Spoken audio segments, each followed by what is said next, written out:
Alright students, so in the previous video we have discussed about how the water is being absorbed by the roots and how the cells, the various layers are crossing those layers, the water is entering the tissue xylem. So let us just quickly write down the series or the sequence in which the water is being absorbed.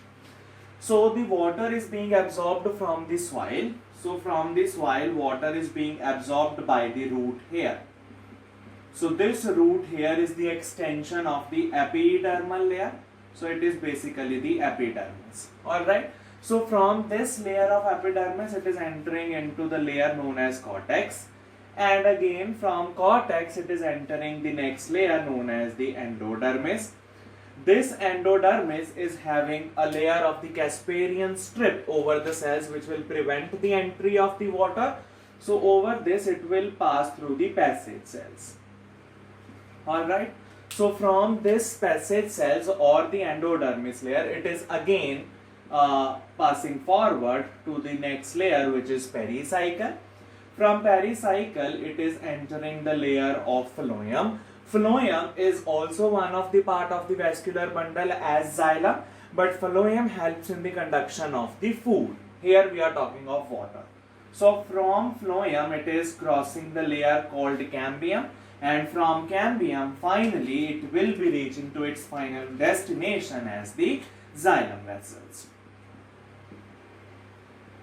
Alright, so this is how the water is being transported in plants starting from the soil. Water enters the epidermis, cortex, endodermis, pericycle, phloem, cambium and xylem vessel. Alright, this is the series. Now we have seen that the water has entered to this, you would say, tissue, and this tissue is xylem. These all are the xylem vessel and this tissue is xylem. Alright, so water has reached up to xylem. Now we'll have to see how in a plant this xylem helps in the upward movement of the water. So in this part we will discuss the upward movement of water. And this upward movement of water is termed as the ascent of sap. This upward movement is known as the ascent of sap. Alright. In this process of ascent of sap, there are various factors which help in making the water to rise upward. The first factor is the capillary action. First factor is the capillary action. Next is the root pressure. It is the root pressure. And last and the most important, for which the maximum upward movement takes place, this is the transpirational pull.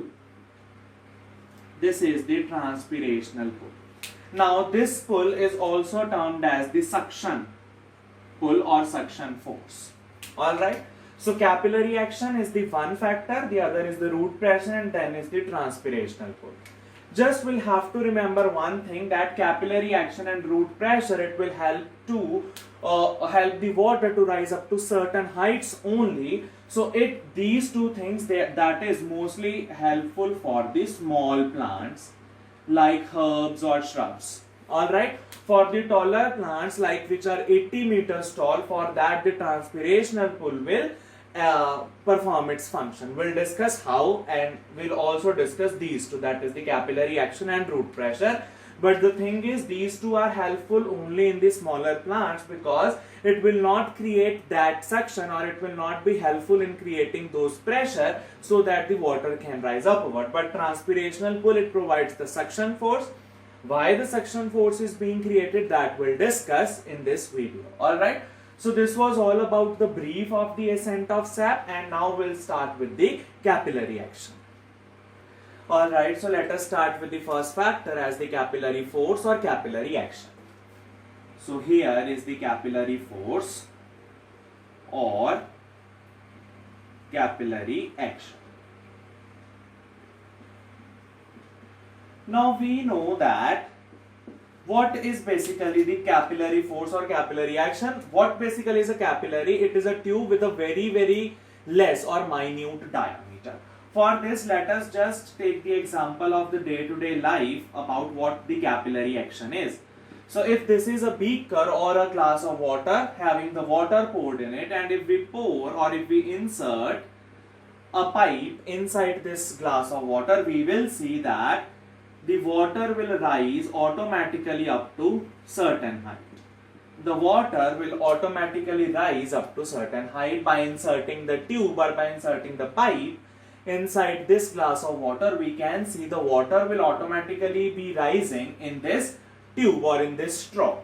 This action by which the water automatically rises in a tube or pipe, this is known as capillary force, and this process is the capillary action. And the thing which is noted is, smaller is the diameter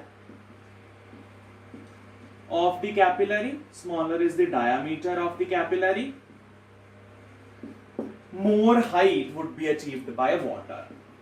More height would be achieved by water. Alright. So if this is a larger diameter, if instead this we are inserting a pipe with a very minute diameter, we can see the water can rise up to the greater height. Alright. So smaller is the diameter of the capillary, more height would be achieved by water. Alright. So water is present over here, but if let us say we now replace this thing with the xylem vessels or xylem tracheids, and when the water is reaching the xylem tissue, the water will automatically rise upward due to this process of the capillary force or capillary action by thinking the xylem vessel and tracheids to be a capillary with a smaller diameter, and water can automatically be raising up to a certain height. Alright, this process of the capillary force is not like this force is not enough to raise the water up to the tip or up to the leaves or up to the tip of the stem or branches. So this is only providing the water up to a certain height. Alright. So what is the demerit or what is the disadvantage? That by the capillary action the water can be reached up to few centimeters. Alright, the water cannot be reaching to the tip of the stem, branches or leaf. It can only be raised up to few centimeters. Alright, so this can only function properly if the plant is very small, like herbs. Alright, so this is for the small plants. Now for the larger plant, this alone is not sufficient to raise the water up to the maximum height. Alright. So that is why we are having the other forces. So this was the capillary force. That smaller is the diameter of the capillary, more height would be achieved by water. And these straws, this can be thought of about a xylem vessel or tracheids. When the water is reaching the xylem vessel, it can automatically be raised up to certain height depending upon the diameter of the xylem vessel. Alright, but water can be reached up to a few centimeters. That is why this only force is not sufficient for the rise of water for the taller plants. Alright, so that is why we are having the other forces. So now let us start with the second force, which is known as the root pressure. Alright, so let us discuss about the second factor as the root pressure. So second factor here is the root pressure. What basically is the root pressure? This is the root pressure which is almost of the magnitude of 2 to 3 atmosphere pressure. Alright. So this can create the pressure up to 2 to 3 atmosphere, which is able to pump up the water again up to the certain height for the smaller plants. For the 80-meter tall plants, for let us say if we are taking an example, for an 80-meter tall plant, we require at least 16 to 20 atmospheric pressure. Alright. So this much pressure is not being created by the root pressure. That is why we are in the need of a transpirational pull. But root pressure, it can create up to only 2 to 3 atmospheric pressure, which is able to pump up the water up to certain heights only for the fewer heights. Now let us discuss what this root pressure is. But before that, we'll have to discuss a little thing about transpiration. Now, transpiration is basically the loss of water loss of water from or through stomata. Now stomatas are the opening which is present on the surface of leaves through which the water is being lost. This process is transpiration, and this transpiration is taking place in the maximum amount in daytime in the presence of sunlight. Alright, and this transpiration, it decreases during the night time. During the night time, the transpiration, it will be going to decrease.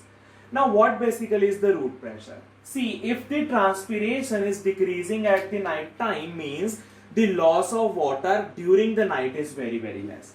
So it means loss of water during night is very less.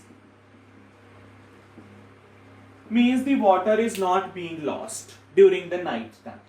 But the roots, because the root vacuole or the vacuole of the epidermis, that is the sap, this is having the higher concentration of the solute. So that solution is the hypertonic, outside is hypotonic. So water will be continuously being entering from hypo to hyper, that is from outside the plant to inside the plant. So it means water is continuously being absorbed by the root. But the water is not being lost. It means all the water has been collected, but it is not being lost. So that collection of the water, it creates an excessive pressure of 2 to 3 atmosphere, which will push the water up to the further height as to the capillary action. So the capillary action will push the water up to a certain height.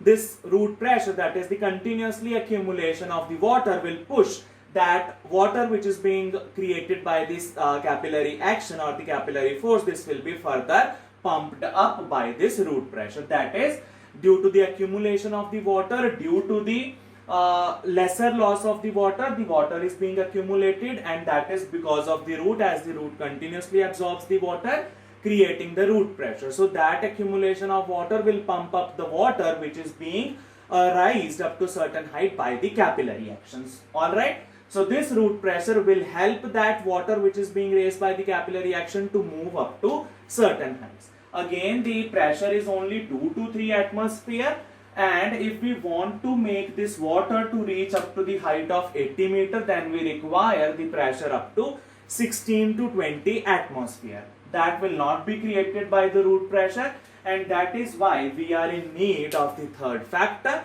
which is the transpirational pull. Alright, so after this, now we'll discuss about the transpirational pull.